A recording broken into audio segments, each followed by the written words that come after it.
It's a big day for the National Football League and possibly the biggest day of the year in the television industry. It's the day we finally get to see the 2021 NFL regular season schedule, and we're here to go behind the schedule and break it down from a network perspective. I'm Mike Mulvihill. I'm the head of strategy and analytics for Fox Sports, and with me is the voice of the NFL on Fox, seven-time Emmy winner, soon to be honored by the Pro Football Hall of Fame as the winner of the Pete Rozelle Award, Joe Buck, joining us from his home in St. Louis. Joe, thanks for taking the time. Of course, Mike. With that introduction, I'm kind of thinking maybe you should be doing what I do.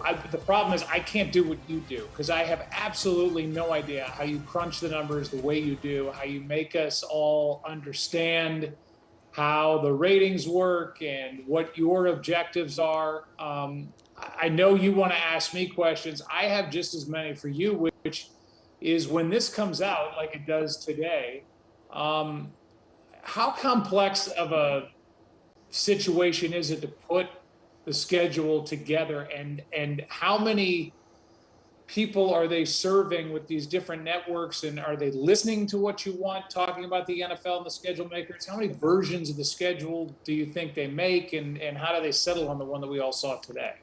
So it's a very complex process, but fortunately, a lot of that complexity really lives with the league. You know, in the end, it's their schedule to author, and the role that we play as a network partner is somewhere between an advisor and a lobbyist. You know, we start having conversations with them just before the Super Bowl, where we submit a wish list of games that we'd love to have on our air. Every other network does the same.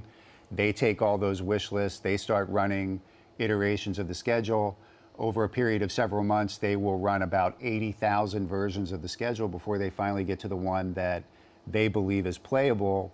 And we're kind of in constant conversation with them throughout that process, just talking about what could potentially be a 425 anchor. Does this game go early? This game go late? Do we have enough geographic balance here?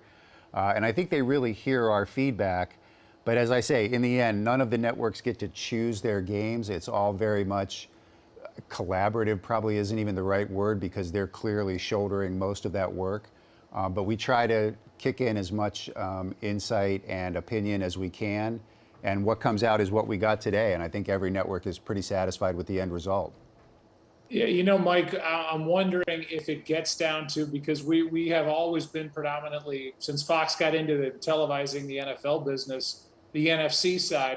Do you find yourself constantly asking for the same teams to dominate our schedule? I mean, I think about Dallas, I think about Green Bay, the Rams now being in Los Angeles, the Bears, if they're obviously a huge market, and if they take a step forward with Justin Fields, and you're reading the player transactions and people's prognostications on how good these teams are going to be as much as I am actually doing the games, I assume. Yeah, and really, it's a pretty simple process in terms of the games that we want to highlight for 425, right? It's always going to be Dallas. It's always going to be Green Bay. And now that Tom Brady is in Tampa and they're the Super Bowl champions, they become really a third marquee team for us. You really don't have to be a strategic mastermind to understand that the 425 schedule should really just be us riding the brands of the Cowboys, the Packers, and Tom Brady as deep into the season as we can. So when we went through the schedule earlier this morning with our colleagues at the NFL, and they walk us through it week by week, my eyes naturally kind of gravitate to those big 425 games that you and Troy and Aaron will do, and those big brands, Dallas, Green Bay, and Tampa. I want to ask you, from a broadcaster's perspective, when you see the schedule for the first time, where do your eyes gravitate? What are you looking at first? And what jumped out to you on this year's schedule as games that get you particularly excited, whether it's part of the Thursday night package or Sunday afternoon?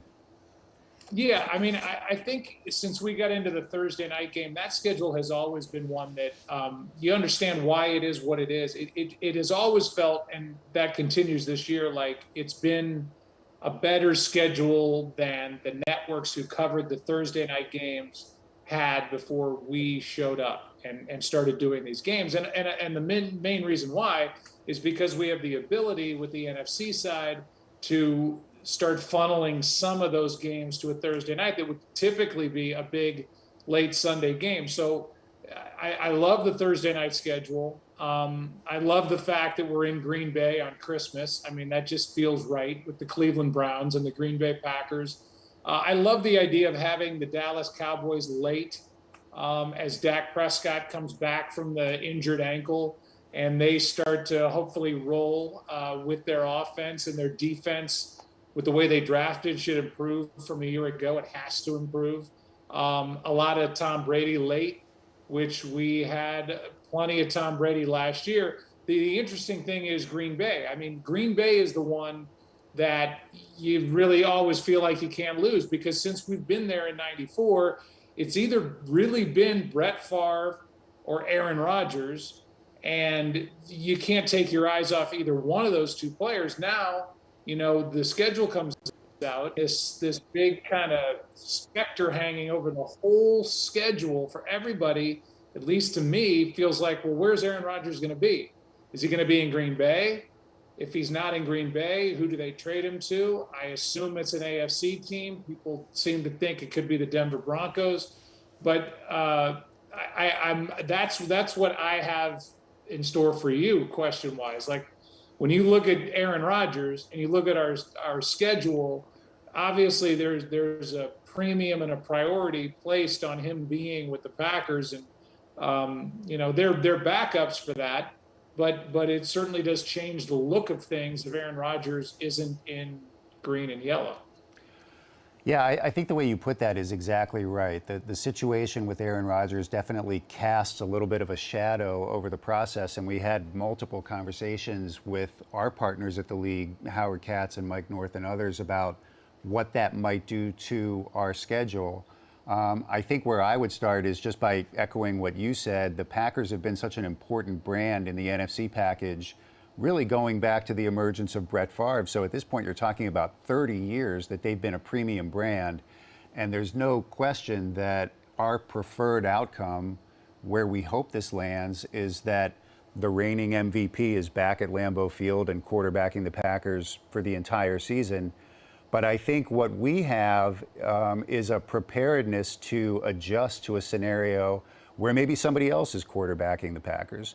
The advantage that we have as the Sunday afternoon network, where we're regionalizing games and we have doubleheaders in half of our weeks and single headers elsewhere, is that we really have a lot of flexibility to move games around to address events as they happen. And that's not anything new. You know, you remember last year, most of our big games, our big 425 games coming through the second half of the season, were supposed to be NFC East games.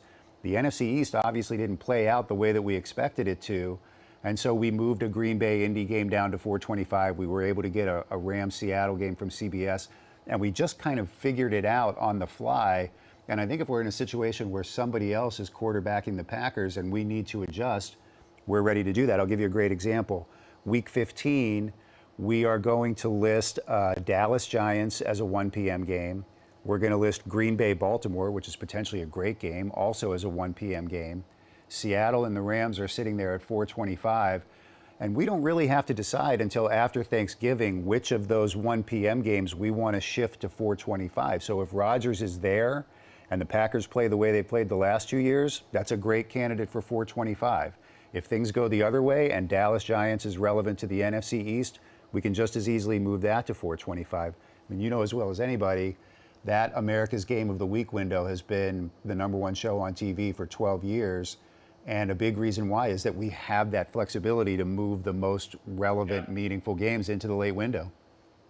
And I think, you know, you asked me what games. I mean, obviously that Green Bay is at the top of my list. The Dallas Cowboys are always at the top of my list. It's fun for us to be in Troy's place, you know, where he hung his hat and he cobbled together his Hall of Fame career. They're obviously a big draw. I think they're going to be a really exciting team to watch. And then when you start blending in Kansas City, and Kansas City is there, and there's a big Kansas City-Dallas matchup late, that's got a really nice feel to it for us with Patrick Mahomes. And, you know, you can try to put all these pieces in place as best you can. And then other than player movement, it's really player health. And I can remember a few years ago when Aaron was hurt in Green Bay, and this call in our schedule isn't all about Aaron Rodgers, but it just points out that, with Kansas City, and, Kansas City is made by Patrick Mahomes for the most part. So you have to hope that he's healthy. And just like we had last year with the Dallas Cowboys, and all they had offensively, but then Dak Prescott goes down in that game against the Giants, and all of a sudden the Dallas Cowboys look a lot different than they did when he was healthy. So, you do your best, I would imagine, and I guess this is a question, but I'm also putting words in your mouth. You do your best to set yourself up for the greatest success and the best schedule you've ever had. And then you cross your fingers and hope like crazy that these stars, it's a star-driven league, that they stay healthy. And if they do, then it should work out just great. If they don't, then you're adjusting. The difference is with us, I would say, compared to the other networks, we have a deeper bench from which to draw. And that's the beauty. Like, hey, who knows what's going to happen in the NFC East? Who knows how the NFC West is going to shake out? I think the North is infinitely more interesting now in some ways, with Goff in Detroit, with Fields in Chicago, and then with Matthew Stafford out in LA with the Rams.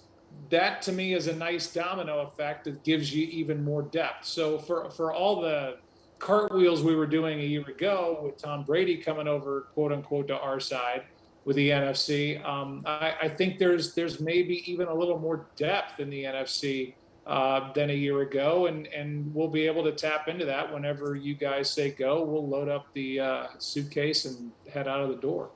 I think the way that you describe the way we approach it is exactly right. I mean, you know better than anybody, literally better than anybody, that the whole magic of this business is that we don't know what's going to happen. It is unpredictable. And so I think a lot of what we're trying to do, whether it's in the NFL or the baseball scheduling process or anything else, is just put ourselves in a position to be lucky, right? Think about every possible outcome and just try to put ourselves in the best possible position to take advantage of circumstances as they come up.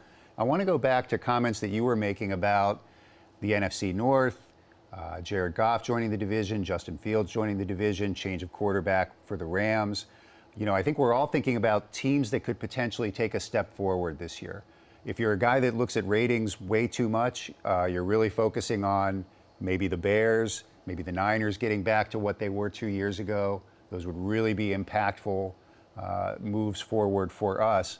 Just from a broadcaster perspective and thinking about the action on the field, who are you looking at as teams that could really take a step forward this year? And I want to mention, I know that prior to last season, you were on Chris Wallace's show and you actually called out the Bucs as your pick to make it to the Super Bowl. So it turned out to be pretty prophetic. Who are you looking at as teams that are ready to move up to the next level this season? Well, that really wasn't a crazy leap by me when you've got then a 6-time Super Bowl champion quarterback coming to a team that was loaded. And that was really my point to Chris. And it's pretty interesting that all 22 starters from that Super Bowl and from the guts of that team are all coming back for the Tampa Bay Buccaneers. So they're the world champs. And until somebody shows me, especially in that division, that they can knock them down a peg, I would pick them to at least go deep into the playoffs, if not go back. I think they're that good. And I think Brady is that determined to show that that was not a one-year thing. And when you read his general manager say, as he did this week, Tom Brady can play until he's 50, you might laugh at that, but I wouldn't bet against him if he wants to play until he's 50. And he seems like he's happy in Florida, seems like he's happy in Tampa Bay. And we'll just keep on riding number 12 as long as we can, because win or lose, it's Tom Brady. And that's really how it is, even with the Dallas Cowboys. I think win or lose, it's the Dallas Cowboys. Win or lose, it's the Green Bay Packers. Win or lose, it's, the San Francisco 49ers. So when you ask me who do I think is going to take a step forward, I agree with you. I think San Francisco could be a lot more interesting than they were a year ago. I think Chicago is a team that it's not that crazy to think that they could be really exciting to watch. And we've got them on Thanksgiving against Detroit. And I think Detroit will be better with Jared Goff. And I think there's a little more life there with the head coaching change. And I look at all these weeks and I start getting excited, first of all. And then at the end of the day, I think you and I have the same hope. And if we do a huge rating, it's a win. And that's really how I feel about it. And I think we all do, because that's why we're in this business. If we have a great game, usually great games and compelling matchups lead to a big rating. Maybe not all the time, but that's how I think. So I'm right in lockstep with you, Mike, that these bigger markets could really be exciting to watch. And I would say that that NFC West, I just don't see anything but really good matchups pretty much every week with all four of those teams. You could make a case that they're all like you don't want to take your eyes off of. So I'm excited about really the entire gamut. Let me ask you about something where you truly have a unique perspective, that above and beyond anybody who's just a fan or somebody like me who's in an office. We've got 5 weeks this season where you're going to be doing a Thursday night game and then turning around and doing a Sunday 4:25 game. And in some cases, there's some postseason baseball sprinkled in between. When you look at the schedule and you have a chance to sit with it, how much are you just thinking about your personal logistics and getting from place to place and how you're going to pull this off, especially during that World Series period? Yeah, if your question is ever, what do you look at first when the schedule comes out? It's October. And it's, how is that month going to come together where you feel like you pass yourself in the airport coming and going? I don't look at it like, oh my God, I can't believe, this is so frightening, or I'm not going to be ready. It's exciting to me. So, I think there's an Arizona game right at the end of October. And to me, I'm like, man, great weather. It's a tremendous place to go do a game. So terrific, sign me up. And it doesn't feel like I'm going to be in either, the far Northwest in October or the far Northeast. So you can kind of bunch it toward the middle, which makes it that much easier. But if I'm on a plane for 2.5 hours compared to 3.5 hours, what's the difference? All it means is I'm a little bit more stiff and sore when I get off the plane, and I've probably done more work because what else am I going to do sitting there on the plane? So that's my time to really kind of catch up and go from my football mind to my baseball mind and back the other way. So I don't mind long flights. That's kind of where I'm not, with my attention span, I'm not tempted to turn the TV on. I'm not tempted to do whatever, go outside. I'm a captive audience, and that's when I get it done. So whatever. I think that's the most fun time of year for me, and I can't wait to dive into it in October 2021.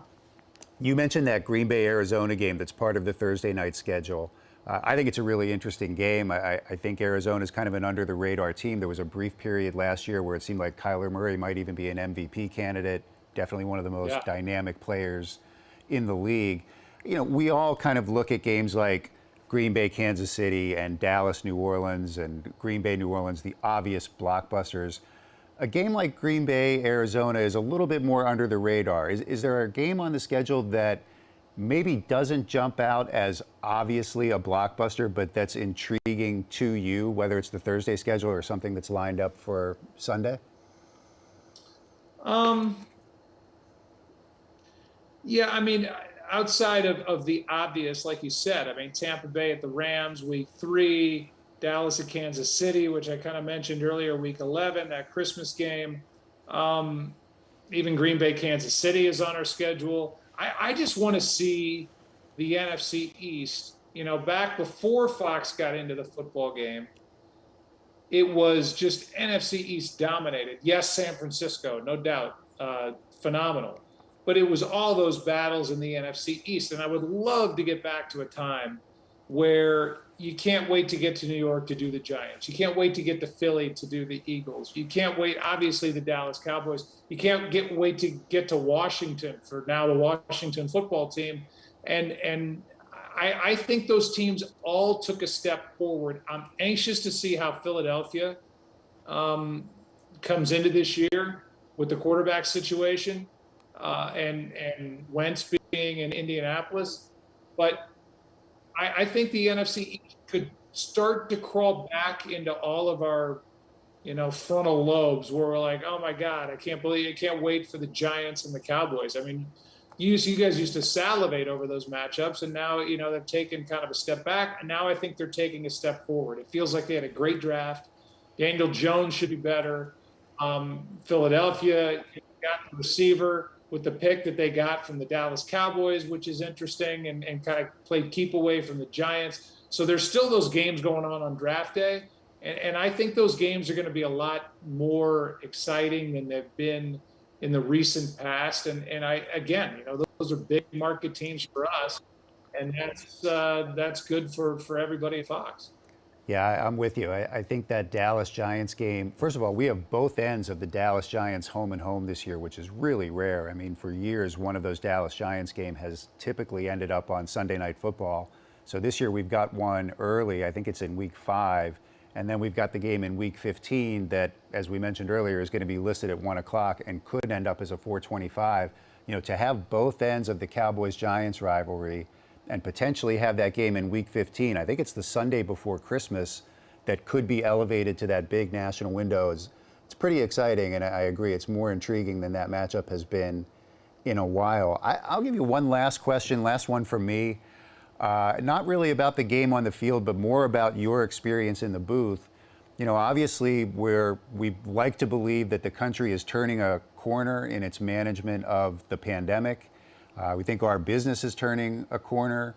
We have a hope for the possibility of full stadiums in the fall, stadiums either at capacity or very near capacity. And that's going to be obviously a seismic change from last year. I just want to ask you if you can talk a little bit about what's it going to be like for you to get in the booth for the first time in a full stadium again, hear that roar of the crowd, hear people complaining that you hate their team, Yes. and have that experience of sharing it with 80,000 people again.